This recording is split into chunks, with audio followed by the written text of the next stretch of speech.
You know, the thing about Kawhi, all right, and you said this quickly, and it's worth repeating because this has come out now. The Raptors will get the last sit down. Yep. Right?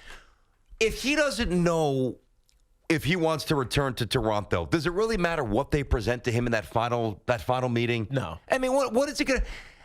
I could see if Kevin Durant needs to listen intently to the Knicks and the Nets and even the Clippers rehab plan.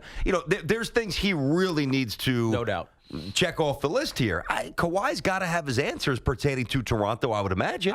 I would think so. The only thing, and this is what Masai Ujiri's got to be thinking and talking about to Kawhi and his team, is we can run this thing back again, get right back to the NBA Finals, and win another one, and truly cement your legacy on your team, right? That's got to be his stance. It's got to be, if you go to L.A., you are second fiddle to LeBron James. Yep. Actually, and maybe even third to Anthony Davis. AD. Right? But if you stay here, the East is weaker because KD's not playing, even if he does come to the East. Right? The Celtics they imploded in a sense. Maybe the Milwaukee Bucks re-sign Chris Middleton.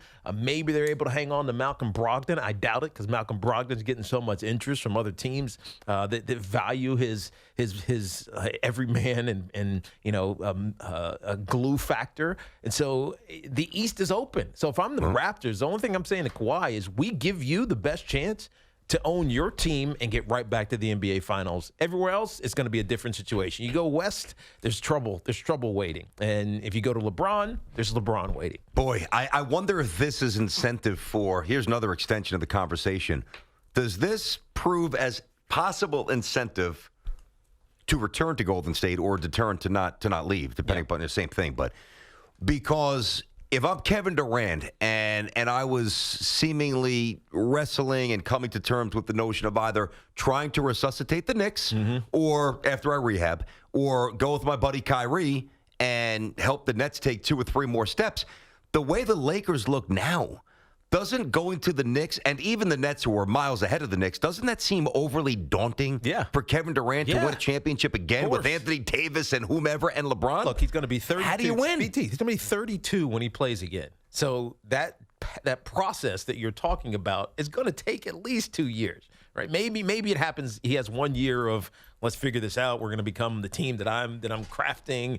But it's the second year. He's going to be 34 years old, and so it's a little bit hard if you're Kevin Durant. That's why a lot of people are starting to speculate he's going to stay.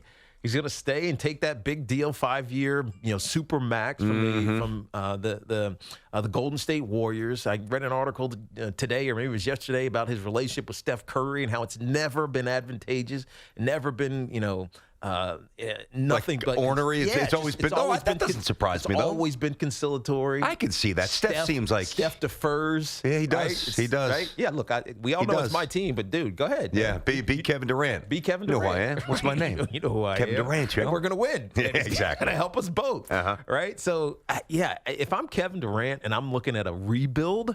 And there's all these other super teams being built around me. The New York Knicks don't seem that appealing. No. It changes a lot. The injury changed almost everything. Yeah. The construction of a mega power super team like the Lakers, I think would probably change it even more. But I'm going to throw another team into the hopper now. And I mentioned them yesterday, and now I heard something today coming in. It looks like Al Horford, 4 years, $100 million. Do you know to whom? Nope. The Dallas Mavericks. Oh, wow. So he was looking for $110 million, but they'll probably settle 105, somewhere a little bit shy. They're not going to give him 110. I kind of love that for the Dallas Mavericks. You think between Porzingis, Doncic, Al Horford, and there's also a thought they get Patrick Beverley as that tenacious pit bull.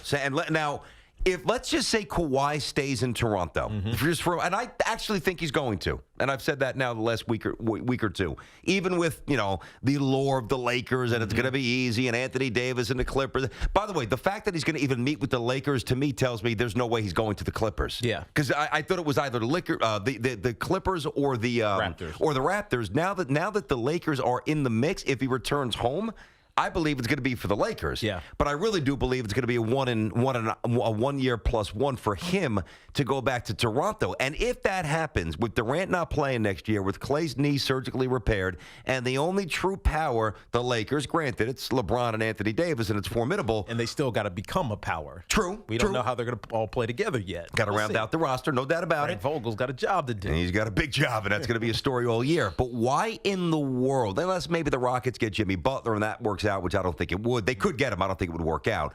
You tell me how the Mavericks aren't in position to vie for the championship. They are. Now, the one thing you With that worry crew. about is the youth of Doncic, right? And the health of Porzingis. I'd worry about that more than I would the precaution. I'd worry about KP more than Doncic is. Yeah. Well, look, and he's mature. He's a young kid. He's mature as hell. Mm-hmm. We saw him as a leader. It's why they were able to to move on. I forget the point guard now who went to the Knicks. Forgetting his name. Dennis Smith. They were able to move on from Dennis Smith. They thought they needed him to be a ball handler. They don't. Mm-hmm. Doncic can handle it if KP is healthy, and then they have Al Horford there and a locker room glue guy. Again, I'll use that again. Patrick Beverly, who's a dog and can frustrate the hell out of anybody. They become interesting because they can beat they can beat anybody. I think they're already interesting, even if they don't get Horford. But if they just between Porzingis and Doncic. But all those moves that we just said, if that happens, they can beat anybody on any night. Yeah, they can. Right? Yeah. Not that they're going to. No, but I know what you mean. They can. They can. They can. And that's a scary proposition. I said yesterday, and I kind of said it, flippantly, but I actually kind of believe it. Like if let's say LeBron, because he's going to have something to prove next year, okay? Yeah. Let's say he doesn't do the whole maintenance day route. He has to. I hear you, but say for a moment he doesn't. And let's say for a moment Anthony Davis is fully healthy, and maybe he misses 1 or 2 games, but for the most part, clear health, balls out, top 5 MVP, and they get this third player, whether it's Kyrie, Kemba, or Kawhi. And obviously, there's a drop-off between Kemba and the other two. But just to put him in there, because I do think he's on the radar somewhat, although he's probably going to go to Boston. I actually said they would go 75-7. Who are they going to lose to? Wow. How would they lose? They wouldn't. How would that team lose? Yeah, which will be fun.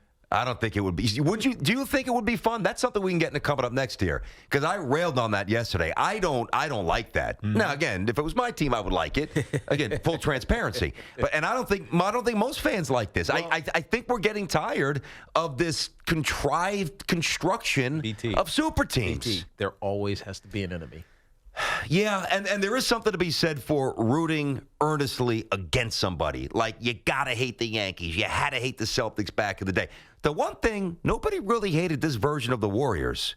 They were very likable. That was a good Yeah, a point. little shade with Durant, but even Draymond, I think everybody loves Steph, but I think even I didn't hear any real vocal Draymond Green detractors because everybody respects where he came from and how he built up his portfolio. It was a second-round pick. Right. So, yeah, there is something to be said for having a team is seemingly beyond reproach, but this team might be too far beyond reproach.